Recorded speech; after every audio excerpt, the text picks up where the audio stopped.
Baxın, sinxron tədrisin çatışmayan cəhətləri nədir? Bütün iştirakçılar eyni zamanda onlayn olmalıdırlar ki, bu da hər zaman mümkün olmaya bilər. Baxın, məsələn, hər hansı bir müəllimə hal-hazırda dərsə qoşula bilmir. Tutaq ki, nəsə internetində problem var, hər hansı bir problem var, qoşula bilmir, düzdürmü? Biz bu dərsi qayd eləməsək, həmin müəllim bu dərsdən təcrid olunmuş olacaq, düzdürmü? Yəni biz ona dərsimizi qayd edib ona sonradan göndəririksə, o artıq asinxron tədrisi olacaq. O sonra özü vaxtı, nə vaxtsa vaxtı olanda o dərsə qoşulursa olur asinxron dərslər. Bax, mən sizə həm sinxron, həm də asinxron tədris keçirəm. Necə? Bax, hal-hazırda sizinlə müzakirə şəklində öyrəndiyimiz dərs sinxron tədrisdir, düzdürmü? Bəs yaxşı, mən sizə əvvəlcədən video çəkib göndərirəm, siz həmin dərsləri görməmiş olursunuz. Videosunu əvvəlcədən atıram, siz öyrənirsiniz. Hər hansısa bir vaxtınızda mı? Yəni, hamı eyni vaxtda daxil olmur ki, o linkə. Kimin nə vaxtı olur, həmin anda daxil olur. Bax, o olur asinxron tədris. Yəni, kimin mövzu əvvəlcədən atılır, kimin nə vaxtı oldu, həmin anda qoşulub o videoya baxır və sonra nə vaxtı olsa hər hansısa bir qrupda, indi asinxron tədrisin, yəni sırf o videonu göndərmək hissəsini dedim. Amma asinxron tədrisin cavabı da, yəni müzakirəsi də asinxron şəkildə olur. O haqda danışacağıq. Yəni əsas məsələ odur ki, burada sinxron tədrisdə hamı eyni zamanda qoşula bilməmək bu tədrisin çatışmazlığıdır. Digər bir çatışmazlığı, şagirdlərin sayı çox olduqda hamı ilə əks əlaqənin qurulması, fikir alınması, rəy verilməsi üçün vaxt çatmaya bilir. Baxın, təsəvvür edin, siz burada 2 nəfərsiniz müəllimə, 10, 12, maksimum 15 nəfər, düzdür? 15 nəfər olanda da biz qrupu idarə edə bilirik. Amma burada 100 nəfər olsa, 100 nəfərin də hamısını eyni vaxtda mən sual cavab edə bilərəmmi? Və yaxud da hamının suallarına cavab verə bilərəmmi? Yəni, bu proses artıq əlçatmaz olur. Aramlı. Bəli, çünki vaxt etibarilə də hamının istədiyi sualın cavabını da mən eyni anda verə bilməyəcəm. Ona görə sinxron tədrisin çatışmayan cəhətlərindən biri, yəni şagird sayı çox olanda bu tədris yəni normal alınmır bu tədrisin qurulması. Sonra şagirdlərin sayı çox olduqda dərs yorucu ola bilər. Həm də müəllim üçün də təbii ki, biz hər bir şagirdin sualına cavab verdikdə, yəni o həm vaxt aparır, həm də müəllim üçün də yorucu bir tədris keçirir. Deməli, maksimum 20 nəfər şagirdlə məktəb daxilində hələ 20 də çoxdur, 12-13 nəfərlə sinxron tədris daha effektiv alınır. Deməli, çatışmayan cəhətləri nə oldu müəllimlər? Şagird sayı çox olanda əks əlaqə, yəni şagird sayı çox olduğuna görə müəllimin əks əlaqə, bütün şagirdlərlə əks əlaqə edə bilməməsi, hamısına rəy verə bilməməsi və hamının eyni zamanda qoşula bilməməsi. Yəni kimisə işi çıxdısa, eyni zamanda qoşula bilmir.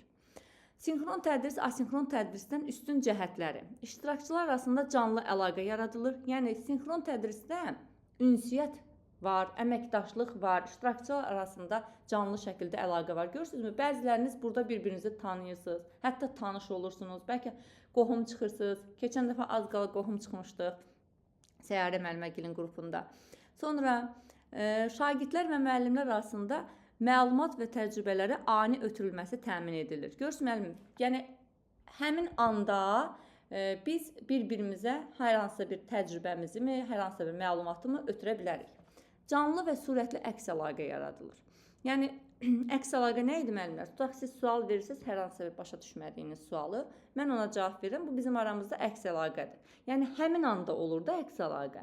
Asinxronda isə siz məlumatı oxuyursunuz, sonra nə vaxtsa o məlumat haqqında mənə rəy verirsiniz və yaxud da sual verirsiniz, mən ona vaxtım olanda cavab verirəm. Yəni, sürətli olmur da, biraz gec olur əks əlaqə. Sonra dərslər hər dəfə əvvəlcədən müəyyən edilmiş eyni vaxtda keçirilir. Yəni, bu da bunun bir keyfiyyətli üstün cəhətləridir ki, yəni əvvəlcədən müəyyən edilir dərslər və eyni vaxtda keçirilir. Şagirdlər arasında ünsiyyət qurulması və sosial bacarıqların inkişafı təmin edilir. Yəni, nə var burada? Hamı canlı şəkildə iştirak etdiyinə görə, yəni əyani dərslərdə sinxron tədris daha çox şagirdlərin iştirakını təmin edir, əməkdaşlığını təmin edir. Burada da müəyyən qədər iştirak var. Bir-biri ilə danışa bilirlər, ünsiyyət qurub, əməkdaşlıq edə bilirlər. Deməli müəllimlər, sinxron tədris haqqında bu qədər. Keçək asinxron tədrisi. Asinxron tədrisi sinxron tədrislə bərabər dedim əslində. Nədir asinxron tədris? Baxın, mən sizə video göndərirəm. Siz o video materiala, yəni hər hansısa bir qrup açırıq. Orada mən sizə videolar atıram. Siz vaxtınız nə vaxt oldusa, onda o videoya baxırsınız. Hər hansı bir sualınız yaranırsa, həmin qrupa sualı yazırsınız və mənim nə vaxtsa vaxtım olanda mən daxil oluram həmin qrupa və sizin suallarınıza cavab verirəm. Yəni gördünüzmü, əks əlaqə həmin anda baş tutmadı asinxron tədris. Yəni asinxron tədrisin də onlayn və canlısı, yəni canlı formada var. Onlayn bax dediyim kimi videonu atıram, qrup yaradıram və siz də o qrupda öz müzakirələrinizi edə bilirsiniz. Yəni həmin anda cavab verməsəm də bir müddətdən sonra ona əks əlaqə verəcəm. Və canlı şəkildə necə olur? Yenə də canlı şəkildə hər hansısa bir materialı mən sizə verirəm. Kitab formasında mı, yenə video formasında mı verirəm materialı sizə. Sonra siz həmin materialın cavabını bir müddətdən sonra hazırlayıb canlı şəkildə gətirib mənə təqdim edirsiniz və mən də ona kağız üzərində və nə ilənsə də bir layihəmi hazırlayırsınız, gətirib verirsiniz və mən də onu özüm nə vaxtsa vaxtım olanda yoxlayıram və sonra sizə geri qaytarıram. Bax, bu da nə olur? Asinxron tədris. Sinxron tədrisin əksinə olaraq asinxron tədrisdə iştirakçıların hamısının eyni zamanda, eyni məkanda olması vacib deyil. Görürsünüzmü, mən materialı atdım. Siz ürəyiniz nə vaxt istəsə, həmin videoya qoşulub baxa bilərsiniz. Yəni, eyni anda qoşulması vacib deyil. Bu tədris tipində şagirdlər təqdim edilən materiallara, onlara uyğun və rahat zamanda tanış ola bilərlər. Yəni, nə vaxt sizin vaxtınız olsa, o vaxt. Qrafiklərini özləri tərtib edirlər və bunda sərbəstdirlər. Yəni, asinxron tədrisdə nə baş verir müəllimlər? Metakognitiv bacarıqlar var da, biz özümüz üçün gün təyin eləyirdik, vaxt təyin eləyirdik. Yəni, özümüzün iş strategiyamızı, planımızı qururduq. Burada da asinxron tədrisdə daha çox metakognitiv bacarıqlar inkişaf edir. Mikail, otaqdan çıx. Çıxın otaqdan. Çıxın. Yəni, müəllimlər, asinxron tədrisdə nə dedik? Metakognitiv bacarıqlar inkişaf edir. Niyə? Çünki biz özümüz üçün strategiya müəyyənləşdiririk ki, nə vaxt bu dərsə qulaq açacağıq, nə vaxt müəllimə materiallarımızı atacağıq və testlərimizi hansı vaxtlarımızda edəcəyik. Bax, bu vaxtları özünüz bölgü edirsiniz, evdə planlaşdırırsınızsa, bu nə olur? Asinxron tədris üçün metakognitiv bacarıqların inkişafı. Yəni, metakognitiv bacarıqlar inkişaf edir. Ən çox harda? Asinxron tədrisdə. Lakin sinxron tədrisdən fərqli olaraq şagirddə əks əlaqə həmin an verilmir. Şagirdlərin sosial bacarıqların inkişafı öz öhdəsinə buraxılır. Müəllimlər, bu da aydın oldu sizə. Sonra əvvəlcədən hazırlanmış mühazirələr və video çarxlar şagirdlər bu materiallara özlərinə uyğun vaxtda, öz qrafiklərinə uyğun şəkildə tanış ola bilərlər. Həmçinin materialları hissə-hissə oxumaq, ehtiyac yaranarsa bir neçə dəfə oxumaq və ya dinləmək kimi imkan olur. Müəllimlər, burada da onu demək istəyir ki, bizə, yəni asinxronda biz müddəti də yenə səs boğulur.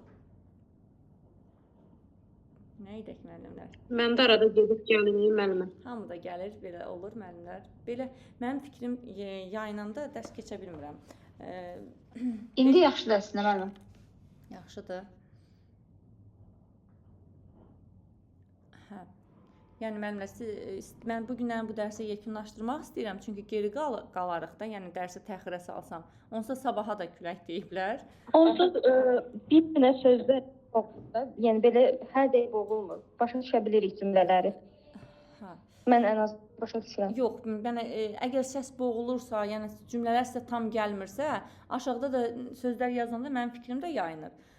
Yenə baxaq, bəlkə... Yox, gəlir Nurayın, narahat olmayın, gəlir, müəllimə, gəlir. Gəlir. Yəni, yazılması əslində keçidlərsiz, yəni başa düşürük cümlələri. Yaxşı müəllimlər. Davam edək. Əgər çox sıxıntı olsa, dərsi dayandırarıq. Mən özüm tək şəkildə video çəkərəm, yəni internetsiz çəkərəm, sonra YouTube-a yükləyərəm, oradan belə baxarsınız. Yəni mən istəyirəm canlı şəkildə keçim ki, sizin özünüzə də arada bir sual-cavab verin. Bu dərslər biraz bilirsiniz necə əzbərçi dərslərdir. Məsələn, hansı hissələri daha yadda saxlamalıyıq, ona görə bu dərsləri canlı şəkildə keçəm. Yoxsa əvvəlcədən videosunu çəkib elə atardım sizə. Baxaq, indi görək, yəni çox problem yaransa saxlayarıq, eybi yox. Özüm çəkib ataram sizə videonu. Deməli, müəllimlər, asinxron tədrisin bir xüsusiyyəti, yaxşı xüsusiyyətlərindən biri odur ki, yəni şagirdlər burada surətli şəkildə öyrənmirlər də. Özləri, məsələn, görürsünüzmü, siz nə işiniz olsa da diqqətiniz burada olur. Çünki həmin hissədə hər hansısa bir sözü eşitmədinizsə, eşitmirsiniz də. Çünki bu sinxrondur, düzdür? Ancaq mən bu videonu əvvəlcədən sizə atsaydım, siz orada istəsəz səsi saxlayacaqdınız. Nəsə bir uşaq ağladı mı, evdə nəsə bir problem oldu mu, həmin anda videonu dayandırıb növbəti dəfə vaxtınız olanda açıb baxacaqdınız. Bax, asinxron tədrisin üstün xüsusiyyətlərindən biri də odur ki, yəni hissə-hissə öyrənə bilirik, dincələ bilirik. Yəni əgər hər hansısa bir problem varsa, videonu saxlaya bilirik və yaxud da az-az öyrənib daha yaxşı qavraya bilirik, uzun müddətə öyrənə bilirik. Bax, bu xüsusiyyətləri asinxron tədrisin, yəni yaxşı keyfiyyətlərindən biridir. Diskussiya üçün yaradılmış onlayn forumlar. Bu forumların iştirakçıları istədikləri zaman sual verə və suala cavab verə bilərlər. Burada vaxt məhdudiyyəti yoxdur. Sonra müəllimlər, rəqəmsal tapşırıqlar, canlı dərslərdə dedim sizə asinxron tədrisdə necə olur.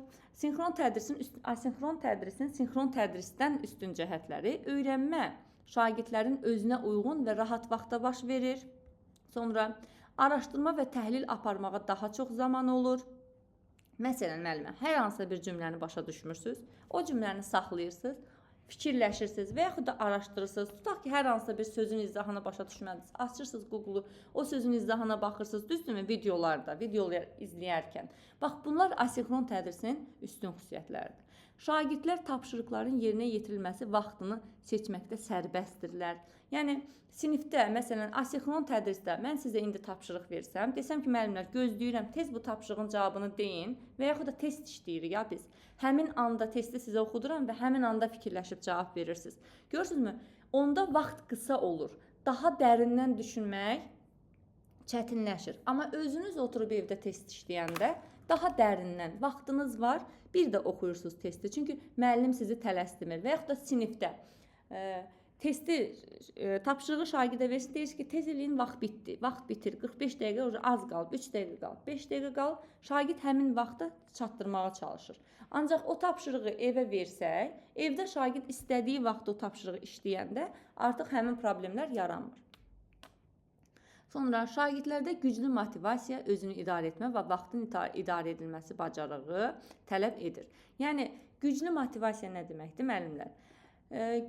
Bəzi müəllimlər özləri öyrənə bilmir də. Məsələn, elə qruplar var ki, mən hazırlaşan vaxtı da var idi elə qruplar ki, Cəmali müəllimə, sizdə də deyəsən problem var. Mən hazırlaşan vaxtda elə qruplar var idi ki, müəllimlər, orada, yəni, müəllim videonu atırdı, testləri də, yəni, izahlarını video şəklində atırdı. Yəni, testimizi də özümüz yoxluyurduq, videoları da özümüz baxırdıq, testin izahlarına da özümüz baxırdıq. Bu zaman nə lazımdır müəllimdə? Bu zaman müəllimin özünün güclü motivasiyası olmalıdır. Yəni, özü öyrənməyə həvəsli olmalıdır. Elə də şagirdlərimiz, elə müəllimlərin özündə də var ki, onların motivasiya aşağıdır. Gərək ki, onlar mütləq məcburiyyətlə dərsə qoşulsunlar. Yəni, müəllim idarə etməsə, öz öhdələrinə qalsa, bəzən müəllimlər qrupa yazılanda deyirlər müəllimə, mənim üzərimdə biraz bərk durun, mən özümə qalanda işləyə bilmirəm. Öz öhdəmə buraxılanda mən işləmirəm də. Yəni, məndən müəllim dərsi soruşmasa, bir elə müəllimimiz var idi. Hə, elə bir müəllimimiz var idi, qrupdan ayrıldı, biraz o gələn ilə hazırlaşmalı oldu. Elə bir müəllimimiz var idi. Deyirdi ki, müəllimə, mən öyrənə bilmirəm də özüm. Məsələn, öz öhdəmə qalsın, mən öyrənə bilməyəcəm, alınmır məndə. Bax, həmin müəllimlərdə deməli nə var? Onlarda motivasiya aşağıdır. Çünki asinxron tədrisdə də motivasiya güclü olanda onlar öyrənə bilirlər. Müəllimlər, yəqin ki, sinxron, asinxron tədris aydın oldu. Yəni, burada çətin heç nə yoxdur. Sinxron, asinxron asandır. Növbətdilər biraz əzbərçilik tələb edir. Keçdik hibrid tədris formasına. Hibrid tədris forması nədir, müəllimlər? Hibrid tədris formasında elə bil o ikisi bir yerdə olur. Baxın, biz dərs keçirik sinifdə. 5-6 şagird var və yaxud da bir 10 şagird var. Eyni zamanda sinifdə kompüterimiz də var. Açırıq kompüteri, eyni zamanda da onlayn şəkildə qoşulurlar dərsə. Həm canlı şəkildə, həm də tutaq ki, uzaqda olanlar və yaxud da nəsə işə çıxıb, və yaxud da nəsə bir keçici xəstəliyi mi var. Tutaq ki, pandemiya dövründə Avropa ölkələrində, xarici ölkələrdə pandemiyadan sonra da, yəni pandemiya dayanandan sonra, o xəstəlik dayanandan sonra, ondan sonra bir müddət sonra da həmin tədris forması oldu ki, məsələn, uşaqlar dərsə gələ bilmirdilər, nəsə kimsə qorxurdu ki, gələr yenidən yoluxar. Onlar internetdən qoşulurdu, digərləri canlı. Və yaxud da elə biz də eləyə bilərik elə bir şey. Tutaq ki, hər hansı bir uşaq məcburən dərsdən qalır, canlı şəkildə, bizim canlı qruplarımızda olur da, canlı şəkildə dərs keçirir, kimsə də onlayn qoşuruq. Bax, bu hibrid tədris formasıdır. Gəlin oxuyum sizə hibrid tədris formasını. Hibrid tədris dərslərinin bir hissəsinin canlı, bir hissəsinin onlayn şəkildə, həmçinin sinxron və asinxron formada keçirilən dərs formasıdır. Yəni, eyni anda həm canlı şəkildə qoşulan var, həm də onlayn şəkildə. Tədqiqatçılar, yəni bu tədqiqatçılar, Sarah və Matthew qeyd edirlər ki, asinxron tədris sinxron tədrislə kombinə olunaraq tədqiq edildikdə daha faydalı olur. Görürsünüzmü müəllimlər? Bax, biz özümüz həm asinxron keçirik, həm sinxron. Yəni, mən bu dərsi burada keçsəm də, bunun sizə videosunu, video kaydını atıram ki, sonra vaxtınız olduğu müddətdə o zaman da öyrənə biləsiniz. Həm sinxron, həm də asinxron tədris edirik biz. Hibrid başqadır. Hibrid tədris forması eyni anda həm canlı qoşulurlar, həm də onlayn şəkildə qoşulurlar. Yəni, bu sistemin özü adlanır nə? Hibrid tədris forması. Eyni anda deyir, daha faydalı olur. Bu zaman tədris materialları əvvəlcə şagirdlərə göndərilir və müəyyən tapşırıqlar verilir. Sonra isə sinxron tədrisdə olduğu kimi əvvəlcə müəyyən olmuş vaxtda canlı onlayn dərslər təşkil edilir və müzakirə, təqdimat və s. keçirilir. Baxın, müəllimlər, əslində bizim dərslərimiz necə baş verir? Əvvəlcə asinxron, yəni mən sizə videonu atıram, siz ürəyiniz istəyən vaxtda videoya qoşulursunuz və sonra sinxron tədris. Sonra eyni bir vaxt deyirəm, məsələn, müəllimlər, 2-ci, 4-cü, 5-ci günlər saat 21:00-da dərsə qoşulacaqsınız, biz indi sinxron keçəcəyik. Asinxron şəkildə atdınmı dərsi? Özünüz ürəyiniz istəyən vaxtda mövzuya baxdınızmı? Sonra sinxron şəkildə biz həmin dərsi açdıq videonu, hamımız eyni vaxtda dərsə qoşulduq, yəni onlayn sinxron şəkildə dərsə qoşulduq və o atdığımız videonun müzakirəsini elədik, başa düşmədiyimiz testlərin izahını verdik. Aydın oldu müəllimlər, yəqin ki, burada kimə nə aydın olmadı desin, keçirəm sorğu və araşdırma əsaslı öyrənməyə. Sinxron aydın oldu hər birimizə. Buradan bir dənə də kitabdan bir məlumatı da verim sizə. Bir dəqiqə müəllimlər, köhnə kitabdan orada, Baxın, asinxron tədrisin çatışmayan cəhətlərini deyək. Asinxron tədris şagirdlərdən güclü motivasiya, bu var idi burada, özünü idarə etmə və vaxtın idarə edilməsi bacarığını tələb edir. Şagirdlərin bu tədris formasına uyğunlaşması ilk əvvəl çətin ola bilər. Yəni, hamı əyani dərslərə öyrəşib, sinxrona öyrəşib ki, yəni əvvəlcədən dərs izah olunur, sonra gedib özümüz öyrənik. Asinxronda isə əvvəlcədən dərslər verilir, həm də yəni daha sonra onun müzakirəsi tədris təmin olunur və o müzakirəni də asinxron formada veririk. Yəni, buna öyrəşmək, bəzi müəllimlər deyir ki, yəni mən alınmır da məndə bu, çünki məndə motivasiya aşağıdır. Amma bəziləri deyir, məndə heç cürə işlə əlaqədar alınmır və yaxud da nəsə bir problemlə, kimisi lap şagirdlərimizin arasında da, indi bizdə yoxdur, ümumi təhsil məktəblərimizdə yoxdur, amma xarici məktəblərdə, xaricdə olan məktəblərdə asinxron tədris də təşkil olunur. Yəni, elə bir problemlər var ki, onlarda asinxron tədris baş tutur. Sonra, baxın, canlı ünsiyyət daha az yer verilir. Çünki asinxron tədrisdə mən videonu atdım, müzakirədə orada sual-cavab verə bilər. Həmin suala müəllim sonradan cavab verir, düzdürmü? Girib o videonun izahına və yaxud da sual verməyə bilər. Yəni, əgər istəyirsə sual verəcək, istəmirsə verməyəcək. Ona görə burada məcbur deyil o sual versin. Ona görə burada ünsiyyət az olacaq. İntrovertlər bu zaman heç sual vermək istəməyəcək. Çünki onlar axı sevmirlər, özlərinə qapanıb öyrənməyi sevirlər. Onlar asinxron tədrisi sevəcəklər. Ancaq ünsiyyət daha da azalacaq onlarda. Sonra sinxron tədrisdən fərqli olaraq rəy ani verilmir. Yəni həmin anda verilmir də rəy. Məsələn, mən sizə dərsi atdım, asinxron tədrisdir. Bir dənə qrup açdım, deyirəm müəllimlər. Orada suallarınız olanda yazın. Mən vaxtım olanda girib sizin suallarınızı cavablandıracağam. Gördünüzmü? Nə vaxtsa vaxtım olanda. Həmin anda sizə onun cavabını verməyəcəm. Bu da asinxronun çatışmayan cəhətləri oldu. Üstünlükləri nədir? Öyrənmə şagirdlərə uyğun vaxtda baş verir. Yəni onlar özləri öz vaxtlarını, uyğun vaxtlarını qeyd edirlər. Nə vaxt istəsələr o vaxtda öyrənirlər. Yəni çünki video material artıq onların əlindədir. Nə vaxt boş vaxtları var, o vaxt öyrənirlər.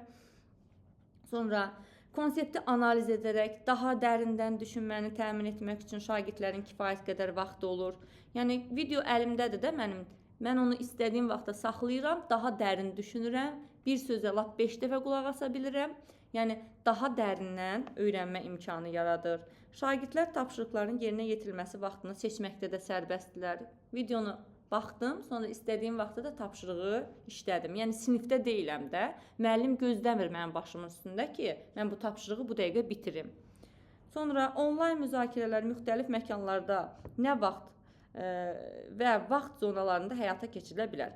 Yəni nə dedik? Onlayn müzakirələr müxtəlif məkanlarda və vaxt zonalarında həyata keçirilə bilər. Yəni müəllimlər onlayn istədiyimiz platformaların üzərindən müzakirəni də istədiyimiz vaxtda keçirdə bilərik. Sonra müəllimlər sinxronla asinxronun ortaq xüsusiyyətləri var. Ortaq xüsusiyyətləri, hər ikisinin ortaq xüsusiyyəti müəllimlə daim əlaqə saxlama imkanı var. Yəni asinxronda sonradan əlaqə saxlayırıq, amma yenə də əlaqə saxlayırıq, düzdürmü? Sinxronda həmin anda əlaqə saxlayırıq. Əsas məsələ odur ki, müəllimlə əlaqə saxlamaq imkanı var. Şagirdlər bir-biri ilə onlayn şəbəkə quraraq ünsiyyət saxlayırlar. Yəni hər ikisində var ünsiyyət. Amma ünsiyyətin daha çox baş verdiyi sinxrondadır, asinxronda da var. Asinxronda kimsə istəsə ünsiyyət qura bilər, istəməsə ünsiyyət qurmaz, düzdürmü?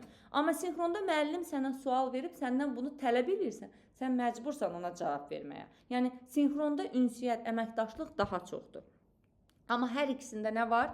Şagirdlərin bir-biri ilə onlayn şəkildə ünsiyyət qurmaq, ünsiyyət saxlamaq hər ikisində var. Bu da aydın oldu müəllimlər. Burada bunları sizə şəklini çəkib atacağım qrupa. Onları özünüz də bir baxarsınız. Buradan sualı qalan olmadı. Keçirəm. Hibridi də başa düşdük. Yəni eyni zamanda həm canlı, həm də onlayn şəkildə eyni vaxtda qoşulur və hibriddə də biz əvvəlcə asinxron şəkildə videoları ata bilərik. Daha sonra canlı şəkildə, yəni sinxron şəkildə həmin dərsi davam edə bilərik. Sonra müəllimlər, keçdik sorğu və araşdırma əsaslı təlimə. Müəllimlər, sorğu və araşdırma adından da məlumdur da, sorğu, yəni sual və araşdırma əsaslı təlim. Müəllim burada daha çox şagirdlərə sual verib özlərinin araşdırmasını təmin edir. Sual verir və şagirdlər özləri araşdırıb tapırlar. Həm də müəllimlər, sual əsasında, araşdırma əsasında öyrənən təlimdə şagirdlər özləri gözlərinin şahidi olurlar. Özləri araşdırıb tapdıqlarına görə bu öyrənmə çox əhəmiyyətli öyrənmədir. Çünki burada öyrənməmək mümkün deyil. Özləri sual verilə-verilə, müəllim onlara sual verə-verə, onlar da araşdırıb özləri mövzunun cavabını tapacaqlar. Artıq burada şagird passiv şəkildə dinləyici, müəllim isə aktiv şəkildə mühazirə deyən şəkildə dərs deyil bu. Sorğu deməli və araşdırma əsaslı təlimdə deməli müəllim şagirdlərin sualı özlərinə ünvanlayır və araşdırmanı da özlərinə tələb edir. Müəllim isə burada fasilitatorluq edir. Yəni idarə edicilik xüsusiyyətləri olur müəllimin. Gəlin buradan biraz sizə məlumat verək. Baxın müəllimlər deyir, Albert Einstein belə bir ifadəsi var ki, mənim xüsusi bir istedadım yoxdur. Sadəcə çox güclü maraq hissim var. Yəni özünün maraq hissi olduğuna görə araşdırdıqca da nə olacaq? Təbii ki, öyrənəcək. İnsanı öyrənməyə nə vadar edir? Maraq. Əgər marağın varsa, araşdıracaqsan, axtaracaqsan və istədiyin nəticəni əldə edə biləcəksən. İntellektual maraq ilə öyrənməni uzlaşdıran sorğu və araşdırma əsaslı təlim elmi metodun tədris prosesinə uyğunlaşdırılmış modelidir. Belə ki, şagirdlər öyrənmə prosesində sual vermək, hipotez, yəni hipotez öz fərziyyələrini irəli sürmək, müşahidə etmək, araşdırma aparmaq, nəticə çıxarmaq, nəticəni yoxlamaq, araşdırma xarakterli fəaliyyət cəlb olunur. Bax müəllimlər, bu sorğu əsaslı öyrənmənin komponentləridir. Birinci yönləndirmə. Yönləndirmə ilə motivasiya hissəsidir. İkinci əsas sualın qoyulması və hipotez fərziyyələrin irəli sürülməsi. Bu nə deməkdir? Əsas sualın ortaya qoyulması. Müəllim əvvəlcə motivasiya yaradacaq. Motivasiya ilə bildiyimiz motivasiyadır. Biz motivasiyada nə edirdik? Cəlb etmək üçün şagirdlərə sual verirdik, maraqlı video çarx açırdıq, bir musiqili nəyisə göstərir. Əsas o idi ki, həmin fikrə, həmin mövzuya marağı oyadaq. Daha sonra suallar ünvanlayırdıq. Şagirdlərin özlərinə araşdırma tipli, açıq tipli suallar ünvanlayırdıq həmin mövzu ilə bağlı və onlar da öz fərziyyələrini deyirdilər. Yəni hər hansısa bir fikirlərini irəli sürürdülər. Fikirlər irəli sürüləndən sonra öz fikirlərimizin araşdırılması gedir. Proses necə getdi? Birinci, motivasiya yarandı. Müəllim şagirdlərdə motivasiya. Hər bir haqqında yenə danışacağam. Sadəcə olaraq ümumi bir xarakterini başa salın bunların. Sonra müəllim sual verdi, biz fikirlər irəli sürdük və araşdırmaya yönəltdik. Şagirdlər özləri araşdıracaq. Nəticə onların əldə etdikləri o tapşırıqların nəticəsidir ki, onları bölüşəcəyik və nəticə ortaya gələndən sonra nə olacaq? Təbii ki, onların müzakirəsi olacaq, qiymətləndirməsi olacaq və refleksiya olacaq. Müzakirənin içərisində bunların hər biri var. Qiymətləndirmə, refleksiya və müzakirəsi. Keçək indi bunların bir-bir araşdırılmasına. Baxın müəllimlər, gəlin bunu bitirək. Deyir, araşdırma aparmaq, nəticə çıxarmaq, nəticəni yoxlamaqla araşdırma xarakterli fəaliyyət cəlb olunur. Yəni, bax, bunların hamısını, ardıcıllığını burada sayır.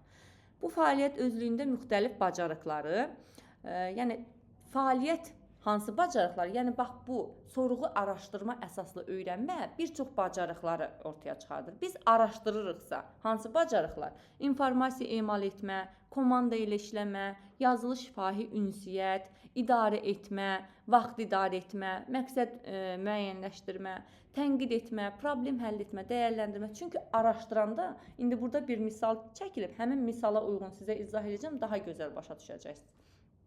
Araşdıranda biz həmin problemin həlli yollarını, özümüz tənqidi yanaşırıq, sonra informasiya axtarırıq. Bunların hamısı bu bacarıqların inkişaf etdirilməsində rol oynayır. Sorğu araşdırma əsaslı təlim modeli şagird mərkəzli yanaşmadır. Nə deməkdir müəllimlər? Yəni biz burada müəllim sorğunu qurur, müəllim araşdırmanı təyin edir deyə biz bunu müəllim mərkəzli fikirləşə bilərik, amma əslində isə bu şagirdlərin özlərinin araşdırıb öyrənməsinə yönəlik olduğuna görə şagird yönümlü deməli təlim sayılır. Müəllim mərkəzli sayılmır. Yəni burada şagird nədir? Pasiv şəkildə qəbul edici deyil. Şagird burada aktiv şəkildə araşdırmaçıdır. Sonra müəllimlər nə deyir burada? Deyir ki, konstruktivizmə əsaslanan bu təlim modeli şagirdin ilkin bilik və təsəvvürlərindən başlayaraq onu suala yönləndirir, cavab üçün fəaliyyətə sövq edir. Beləliklə də şagird özünün fəallığı ilə yeni bilik və bacarıqların inşasına çalışır. Yəni müəllimlər, sorğunu verdik, əvvəlcə düşünürlər, öz fikirlərini hipotez edirlər, yəni öz fərziyyələrini irəli sürürlər. Sonra fərziyyələr irəli sürəndən sonra araşdırma başlayır. Araşdırmadan sonra nəticələr ortaya qoyulur. Nəticədən sonra müzakirə, müzakirənin içərisində həm müzakirə, həm qiymətləndirmə, həm də refleksiya yer alır. Bu ardıcılığı unutmayaq. Deməli, birinci nə gəlir? Yönləndirmə, yəni bu ilə motivasiyadır. Əsas sualın qoyulması və ya hipotez, fərziyyələr irəli sürülməsi, araşdırma, nəticə, müzakirə, ardıcıllıq şərtdir. Sonra dərs şagirdləri məqsədə yönləndirmə ilə başlayır. Yəni birinci nə başlayır? Yönləndirmə, yəni motivasiya. Motivasiyada nə yaranacaq? Şagirdin diqqətini, marağını əsas məsələyə yönləndirəcək. Bu ilk addımda şagirdlərin diqqət marağı stimullaşdırmaq üçün məqsədə uyğun formada müxtəlif metodlardan istifadə etmək Yəni mən sizə dediyim kimi video, qrafik, şəkil və s.dən istifadə edirik ki, əsas məsələmiz maraq oyatmaq üçün hər hansı fenomen ilə bağlı suallar verilir, yaradılan situasiya ilə bağlı şagirddə maneəni dəf etmək istəyi formalaşır. Yəni biz o problemin həllinə şagirdi həvəsləndirməliyik, maraq oyatmalıyıq ki, onun həlli üçün şagird çalışsın. Növbəti addımda isə əsas sualın qoyulmasıdır. Yəni bu addımlar hamısı bir-biri ilə əlaqəlidir müəllimlər. Yəni birinci addım, ikinci addım düzdür. Birinci, ikinci, üçüncü, dördüncü, beşinci addıma qədər gəlirik biz. Yəni motivasiya, daha sonra sual, sonra araşdırma, nəticə, müzakirə. Amma bu addımlar hamısı bir-biri ilə əlaqəlidir.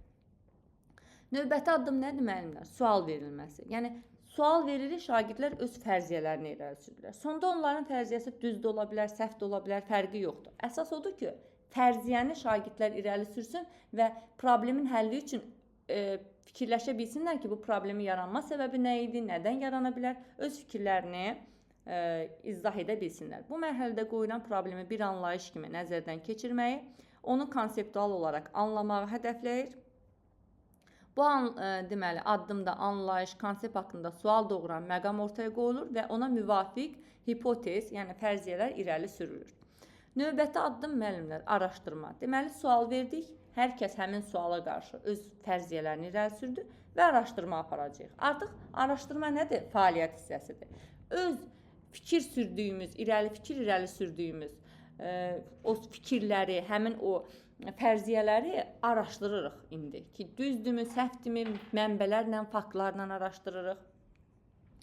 Deyir ki, müəllimlər, növbəti addım araşdırma fəaliyyəti həyata keçirir. Qoyulan suala və ya irəli sürülən hipotezə cavab axtarmaq üçün şagirdin marağı hərəkətə, fəaliyyətə çevrilir. Araşdırma sualı əsasında sistemli şəkildə araşdırma və ya təcrübə aparılır. Detallar toplanır, əldə edilənlərə səbəb-nəticə əlaqələri müəyyənləşdirərək analiz edilir. İndi müəllimlər, gəlin burada bir bitki məsələsi var. Yəni ortaya problem qoyulur. Problemdə bir bitkinin, iki bitki olur, A bitkisi və B bitkisi. A bitkisi çox belə gözəl inkişaf edib, yarpaqları qəşəng, görünüşü gözəl. B bitkisində isə hər hansı bir problem yaranıbdır. Yarpaqları solğundur. Müəllim indi iki şəkli qoyur ortaya. Şagirdlərə deyir ki, yəni iki dipçəyi ortaya qoyur. Şagirdlərə deyir ki, baxın bu dipçəkləri, nəyə görə bunlar biri o birisindən fərqlidir? Çünki o dipçəklərin ikisi də eyni anda, eyni otaqda, eyni qədər sulamaqla onlar, necə deyim, qulluq olunub. Ancaq birinin inkişafı digərinin inkişafından fərqlidir. Səbəb nə ola bilər? Bax, bu problemi qoyur müəllim ortaya.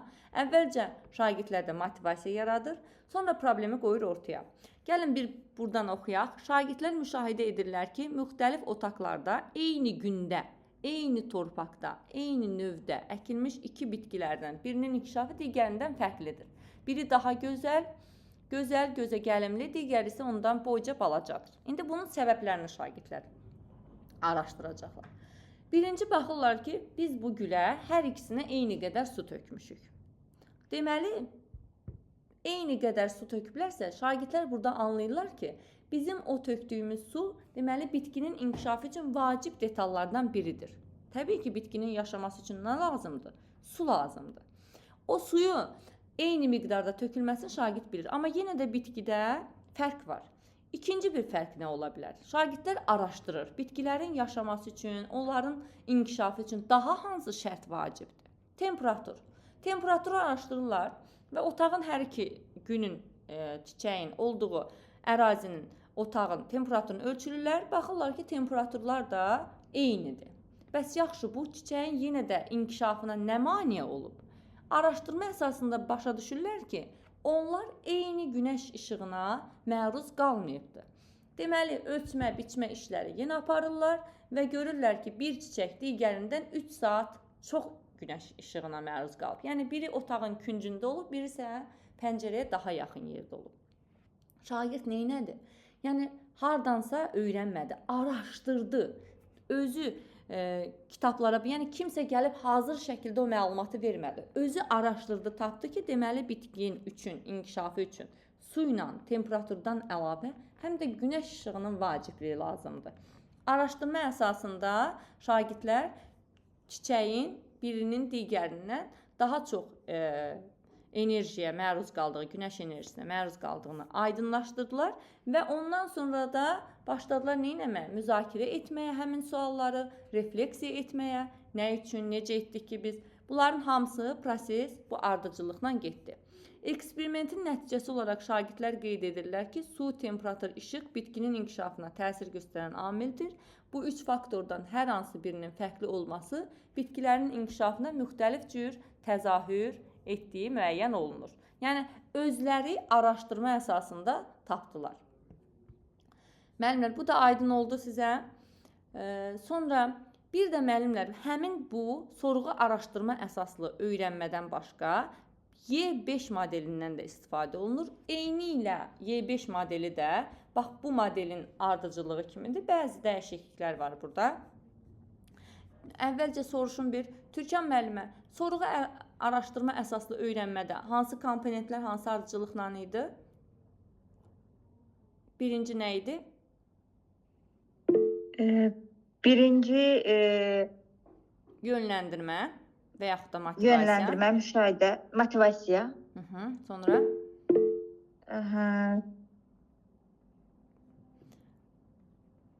Buyurun. Yönləndirmə. Düzü mənim tam yadımda qalmadı. Vacib tamam bu. Yönləndirmə, əsas sualın qoyulması və yaxud da hipotez, yəni fərziyyələrin irəli sürülməsi. Yeganə müəllimə, buyurun. Maraq oyatma, Bəli. araşdırma, izah etmə, möhkəmləndirmə Yox, və qiymətləndirmə. Yox, müəllimə, bunu demirəm. 5Y modelini demirəm. 5Y modelinə hələ gəlməmişəm. Mən sizə sorğu araşdırma əsaslı öyrənməni. Bax, bunu istəyirəm, bax buranı. Yönləndirmə. Dinara müəllimə, buyurun. Yönləndirmə, əsas sualın qoyulması, araşdırma, nəticə, müzakirə. Bəli. Bax, bu ardıcıllıq sorğu araşdırma əsaslı öyrənmənin ardıcıllığıdır. İndi keçəcəyim isə Y5 modelinin araşdırmasıdır. O deyil, mən sizdən soruşduğum. Sorğu araşdırma əsaslı təlim, bax, bu ardıcıllıqla, bu komponentlərlə həyata keçirilir. Bir də sayıram, yönləndirmə, əsas sualın, yəni birinci yönləndirik. Birinci hər bir dərsdə olduğu kimi şagirdlərdə motivasiya yaratmalıyıq, düzdürmü? Motivasiyadan sonra burada sorğu araşdırma əsaslı öyrənmə olduğuna görə elə birinci nə baş verir? Sorğu, yəni əsas sualın qoyulması və fərziyyələrin irəli sürülməsi. Sorğudan sonra ardınca nə gələcək? Araşdırma. Araşdırdıqdan sonra təbii ki, ortaya nəticə qoyulmalıdır. Nəticədən də sonra müzakirə edilib, qiymətləndirmə, müzakirə, refleksiya hər biri də hansının içərisindədir? Bax, müzakirənin. Yəni, daha sonra müzakirə kimlə edəcək? Şagirdlər bir-birləri ilə, müəllimlə müzakirə edəcək. Burada qiymətləndirmə də olacaq. Aydındır müəllimlər? Sadəcə olaraq müzakirə deyirsiniz, amma bilirsiniz ki, müzakirənin içərisində nələr daxildir. Bir də sayaq, yönləndirmə, əsas sualın qoyulması və yaxud da fərziyyə, hipotez, araşdırma, nəticə və müzakirə. Bu oldu sorğu, araşdırma əsaslı təlimin komponentləri. İndi müəllimlər, həmin komponentin uyğun olaraq 5Y modeli də verilib bunun içərisində. Bu da o komponentə uyğundur, amma bəzi dəyişikliklər var. Birinci, burada nə gəlirdi? Burada gəlirdi yönləndirmə, düzdürmü? Yəni motivasiya. 5Y modelində də birinci gəldi, maraq oyatma. Elə eyni şeydir, yəni motivasiyadır. Baxın, bu mərhələdə şagirdlərə tanış olan bir situasiyadan istifadə edərək suallar verilir, onlar müzakirəyə dəvət olunur. Yəni, sual verərəkdən, şagirddə bildiyi bir sualı verərəkdən, yəni onlara maraqlı olan bir suallardan verməklə, onlarda müzakirəyə dəvət edib maraq yaradırıq. Məqsəd şagirdlərin ilk bilikləri ilə dərsin təlim nəticələri arasında əlaqə qurmaq, mövzuya maraq oyadaraq onları tədqiqata yönəltməkdir. Müvafiq suallar əsasında verilmiş situasiya ilə öyrənəcəkləri anlayışlar arasında körpü yaradır. Yəni, sualları niyə veririk? Yeni mövzu ilə o bildikləri, biz bilirik yaxı şagirdlər nə dərəcədə bilir. Onlara ilkin suallar veririk, onlara maraqlı gələn. Yeni mövzu ilə əlaqəli amma. O yeni mövzu arasında bir körpü yaradırıq, əlaqə yaradırıq ki, şagirdlərdə maraq oyansın. Məsələn, mən bitkilər mövzusunu keçəcəmsə, şagirdlərdən xoşladıkları meyvəni soruşa bilərəm. Meyvənin özü də bir bitkidir. Düzdürmü? Xoşladıkları dadı soruşa bilərəm. Daha sonra bitkilərə keçid edib, onlar arasında bir əlaqə yaradaraq şagirdlərin marağını oyada bilərəm. Əsas məqsədim odur ki, onlar bildikləri mövzu, onlara maraqlı olan bir mövzu ilə açım məsələni ki, onlara həmin keçəcəyi mövzu da maraqlı olsun. Deməli, birinci hər ikisində nə oldu? Burada yönləndirmədir. Eyni şeydir, yəni motivasiya da adlandıra bilərik bunu. Burada da birinci maraq oyatma. İkinci gəlir burada araşdırma. Yəni, baxın müəllimlər, bu sorğu hipotez var. Ha. Bu elə 5Y modelinin içərisində maraq oyatmadadır. Maraq oyatmada suallar verilir, amma burada həmin sualı ayrıca verir. Əsas sual qoyulması və hipotez edilməsi, yəni fərziyyələrin irəli sürülməsi. Burada ikinci araşdırma gəlir. Araşdırma nədir müəllimlər? O elə həmin araşdırma, sorğu araşdırma əsaslı araşdırma ilə üst-üstə gəlir burada. İkinci mərhələdə olan araşdırma mərhələsində şagirdlər fəaliyyətlərdə iştirak edir, nəticələri müzakirə edir, konkret nəticələrdən daha ümumi anlayışa keçid üçün hazırlıqlı olurlar. Yəni araşdırma edirlər, düzdürmü? Daha sonra izah etmək var burada. Bu mərhələdə müəllim şagirdlərin fəaliyyət mərhələsində əldə etdikləri bilikləri ümumiləşdirir və təlim nəticələrini nəzərdə tutulan anlayış, termin və qanuna uyğunluqları birbaşa təqdim edir. Nəticə elə bunun içərisindədir. Görürsünüz müəllimlər, burada sonra nə gəlir araşdırmadan sonra? Nəticə gəlir. Burada da araşdırmadan sonra izah etmə gəlir. Müəllim həm müzakirəni bunun da içərisinə qarışdırır. Müəllim elə bil, orada nə etdik biz? Araşdırdıq, araşdırdığımız nəticəni ortaya gətirdik. Burada da araşdırırıq, araşdırandan sonra nəticə əldə edirik və nəticənin izahı baş verir burada. Artıq izah etmə gəlir. Daha sonra isə möhkəmləndirmə. Möhkəmləndirmə nədir müəllimlər? Yəni, izah etdi müəllim. Əldə etdilər hər hansı bir bilik. İndi şagirdlər özləri tapşırığı yerinə yetirəcəklər, möhkəmləndirəcəklər. Əvvəlki mərhələnin davam olaraq dərinləşdirmə mərhələsində müəllim yeni misallar, nümunələr təqdim edir, anlayış tətbiq olunduğu əhatə dairəsi genişlənir. Yəni, müəllim tapşırıq verir, izah etdi, öyrətdi, nəticə ilə əlaqələndirdi və sonra tapşırıq verilir, şagirdlər həmin tapşırığı möhkəmləndirir də. Yəni, möhkəmləndirmə hissəsində şagirdlər tapşırıq edən zaman möhkəmləndirmə baş verir. Daha sonra isə qiymətləndirmə müəllimlər. Qiymətləndirmədə müəllim o verdiyi tapşırıqlardan, möhkəmləndirilən tapşırıqlardan aldığı nəticələri burada qiymətləndirir. Sonuncu mərhələdə şagirdlərin öyrəndikləri qiymətləndirilir, təlim nəticələri üzrə əldə etdiyi nəticələr dəyərləndirilir. Yəni, refleksiyada, qiymətləndirmədə, əks əlaqədə qiymətləndirmənin içərisindədir. Bu da yəqin ki, aydın oldu müəllimlər sizə. Sorğu araşdırma əsaslı öyrənmənin müsbət cəhətləri nədir? Öyrənmə prosesi şagirdlərə daha maraqlı və mənalı gəlir. Çünki özləri axtarıb öyrənirlər, özləri araşdırırlar. Şagirdlər cəlb olunduqları fəaliyyətlərdə təcrübi bacarıqlar əldə edirlər. Çünki araşdırma zamanı təcrübələr edirlər axı. Necə araşdırırdıq? Biz həmin o bitkinin yetişməsində problemin hardan qaynaqlandığını özümüz araşdırıb təcrübələrlə ölçüb tapmadıq mı? Ona görə bunlar da təcrübə edirlər, bacarıqlar, yəni fəaliyyətləri ortaya qoyurlar və o da bunlarda nə yaradır? Maraq yaradır, daha yaxşı öyrənirlər. Biliklərin dərinləşməsinə, onların uzun müddətli yaddaşa ötürülməsinə imkan yaradır. Özləri araşdırıb tapdıqlarına görə öyrənirlər. Görürsünüz, məsələn, uşaqlar çöldə gedir, hər hansısa bir işi özləri görür, özləri araşdırandan sonra onların heç vaxt yadından çıxmır. Çünki kiminsə araşdırması deyil də bu, hazır şəkildə məlumat deyil. Müəllimlər şagirdlərin inkişafını daha açıq müşahidə edə bilirlər. Şagirdlərdə müxtəlif proses bacarıqlarını, yəni məqsəd müəyyənləşdirmə, vaxtı, prioritetləri idarə etmə, informasiyanı emal etmə, komanda ilə işləmə, yazılı şifahi ünsiyyət, təqdim etmə, problem həll etmə, dəyərləndirmə və s. kimi bacarıqlar inkişaf edir. Sonra müəllimlər, burada da deyir ki, müəllim funksiyası aşağıdakı kimi təsvir edilir. Yəni, sorğu araşdırma əsaslı öyrənmədə müəllimin hansı funksiyaları var?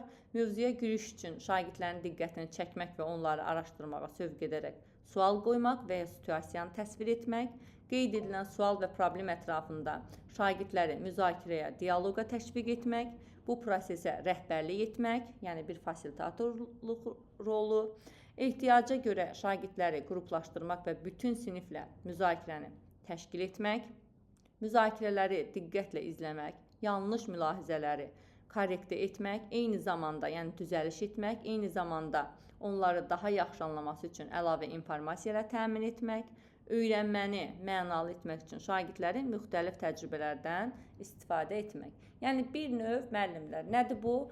Müəllimin fasilitasiyası. Yəni müəllim nə edir? Qıraqdan idarə edir də prosesi. Sualları ünvanlayır, suala verilən cavabları istiqamətləndirir, müzakirələri, şagirdlərin arasında müzakirələrin düzgün təmin olunmasına imkan yaradır. Bu da müəllimin, yəni orada bacarıqlardır. Sorğu, araşdırma əsaslı təlimdə müəllimin funksiyalarıdır. Müəllimlər, burada əsas məsələlərdən biri, bax, sorğu, araşdırma əsaslı öyrənməni tam şəkildə başa düşmək üçün, bax, bu ardıcıllığı unutmayın. Bax, bu yadınızda qalmalıdır. Bunların hər birisinin izahını verdim. Sadəcə olaraq ardıcılığı bilməlisiniz. 5Y-nin də özünün ardıcılığı, 5Y modeli də sorğu araşdırma əsaslı öyrənmənin içərisindədir və bunun da ardıcılığı maraq oyatma, digərindən fərqlidir. Biraz sizi çaşdıra bilər. Maraq oyatma, araşdırma, izah etmə. Burada müəllimin izah etməsindən gedir. Möhkəmləndirmə, şagirdlərin cavab verməsi, yəni tapşırıqlarla, nümunələrlə özləri etdiyi tapşırıqları göstərirlər, həll edirlər və daha sonra isə qiymətləndirmə, refleksiya, müzakirə də bunun içərisindədir. Belə müəllimlər, videonun kaydı